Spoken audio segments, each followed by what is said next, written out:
Équation et puissance, exemple avec des calculatrices de type TI Nspire. Deuxième exemple. Je m'intéresse à un isotope radioactif du plutonium, le plutonium 239, dont la demi-vie est de 24 000 ans. Ce qui signifie que si je pars d'une certaine quantité de plutonium 239, après 24 000 ans, il m'en restera plus que la moitié. Et ça, quelle que soit la quantité de départ. On vous dit par ailleurs que la formule qui donne la quantité de plutonium après n années, c'est P de n égale P0, ce que vous avez au départ, fois 2 puissance moins lambda fois n, où n c'est le nombre d'années, et lambda une constante de désintégration qu'il va falloir trouver. C'est d'ailleurs la première question, quel est le taux de désintégration? Pour trouver ce taux de désintégration, ce lambda donc, eh bien, il faut que je résolve une équation qui me dit que je perds la moitié de mon poids, de ma masse, en 24 000 ans. C'est-à-dire que si je pars d'une certaine quantité de matière x, eh bien il ne m'en reste plus que x sur 2 après 24 000 ans. Donc x sur 2, ce que j'ai à la fin, c'est égal à x, que j'avais au départ, fois 2 puissance moins, alors je vais marquer L sur la calculatrice plutôt que lambda, donc L fois 24 000. Et ça, je cherche n. On y va à la calculatrice. Menu, algèbre, résoudre, ça nous écrit le solve, et on veut résoudre que x sur 2, ce que j'ai à la fin, c'est ce que j'ai au départ, le x, fois 2 puissance, moins L, où L est ma constante de désintégration, c'est ce que je cherche, fois un certain nombre d'années, et ici 24 000, et je cherche L. Remarquez que dans cette équation, il y a deux inconnus, x, la quantité de départ, et L. Mais en fait, comme j'ai du x à droite et du x à gauche, ça va se simplifier. Et la calculatrice fait ça très bien. Elle n'a pas besoin qu'on lui enlève. Elle va l'enlever elle-même. Donc je peux mettre entrée ou contrôle entrée, et je trouve la valeur de mon taux de désintégration qui est 0,000042 par an. Question suivante. Alors maintenant, pour la suite de l'exercice, on va partir avec 100 g de plutonium 239. Et d'abord, on va chercher la formule qui donne la quantité de plutonium après n années. Et on va afficher une courbe qui représente ce phénomène sur la calculatrice. Puisqu'on connaît L, et qu'on connaît maintenant P0, on nous dit qu'on part avec 100 g, en fait on a toutes les informations dans cette formule. P de n, c'est 100 fois 2 puissance moins 0,000042, ce qu'on a calculé juste à l'instant, fois n. Alors je note ça à la calculatrice, P parenthèse n, 2 points égales, je vous rappelle, on n'est pas en train d'écrire une équation, mais de définir quelque chose, très très important, hein, ce 2 points égales.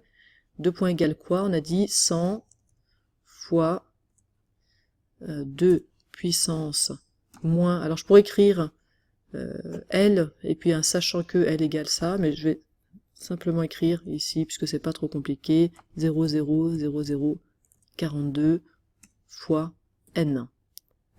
Entrée, il marque juste terminé, puisque je viens juste de définir quelque chose. Je vais maintenant ajouter une feuille de graphique dans le même classeur. C'est important que ce soit dans le même classeur, parce que je vais utiliser la définition que je viens d'entrer de P de N. Pour ça, je vais faire, je vais remettre dans le menu calculatrice, CTRL I. Quand vous faites CTRL I, on vous propose de rajouter quelque chose dans le même classeur. Je vais rajouter un graphique. Alors, pour information, si vous faites CTRL flèche, vous repassez de l'un à l'autre. Hein. Vous pouvez aussi utiliser les flèches là-haut. Voilà, donc en tout cas, je suis dans ma partie graphique et je dois définir f1 de x. f1 de x, c'est P de n. Vous voyez que P se met en gras, hein, puisqu'il a reconnu quelque chose qui est déjà défini dans la feuille 1.3. Simplement, je ne vais pas marquer P de n, puisque la variable qui m'est imposée, là, c'est x. Donc, je vais marquer P de x. P de x entrée, et je ne vois rien, et c'est normal, parce que ma fenêtre n'est pas du tout adaptée à ma fonction. Donc, je vais aller dans Fenêtre Zoom. Vous avez vu, un menu, Fenêtre Zoom, Réglage de la fenêtre. Mon x minimum, le x ça représente le nombre d'années, je n'ai pas besoin d'avoir des années négatives, je peux partir de 0. Et puis le nombre d'années maximales, bien au bout de 24 000 ans, j'arriverai à la demi-vie. Mettons que je vais aller au moins jusqu'à 50 000, peut-être même 60 000 ans. Y minimum. Y, ça représente la quantité de plutonium. Pareil, j'ai pas besoin d'en descendre en dessous de 0.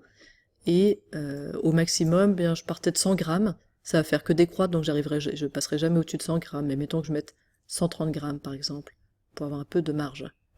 OK, et là, je vois bien ma fonction. Alors, vous pouvez décaler un tout petit peu si vous voulez bien voir vos axes, mais je vois bien ma fonction qui représente la quantité de plutonium qui décroît de manière exponentielle. Je vous montre une dernière chose à savoir faire avec les fonctions, et puis vous aurez vu des choses essentielles sur les tracés, donc c'est bien. C'est le menu traces ici. Donc mettez 5 traces, puis 1 trace, et vous voyez ici que si vous faites bouger votre curseur, il ne bouge, donc je fais avec les flèches, hein, il ne bouge que sur le long de la courbe. Et si vous faites entrer à un endroit, alors par exemple, qu'est-ce qui se passe après 24 000 ans? Donc je vais aller regarder ici 24 000, c'est-à-dire 2,4 fois 10 puissance 4. Alors hop, on est à peu près là, hop. Et qu'est-ce que j'ai? Eh bien j'ai presque exactement 50 grammes, c'est normal, c'est la demi-vie, donc il me reste à peu près la moitié. On revient à notre exercice. Combien restera-t-il de plutonium après 2000 ans? Bien, il faut que je calcule P de 2000, tout simplement. Alors je retourne sur ma calculatrice, je vais retourner sur ma feuille de calcul, quoique je pourrais ici déjà regarder quand est-ce qu'il me restera plus que 2000, ça veut dire que mon Y, combien il me restera dans 2000 ans, donc il faut que mon X soit égal à 2000, c'est-à-dire 2 fois 10 puissance 3, hop, c'est quelque part par là, voilà, on est ici, et donc il nous restera à peu près 94,3 grammes. Ce que je peux faire avec le calcul sera peut-être plus simple, donc CTRL, page de gauche pour revenir à la partie calcul, et je vais simplement calculer P de 2000. Et je trouve 94, effectivement, à peu près 94,3 grammes.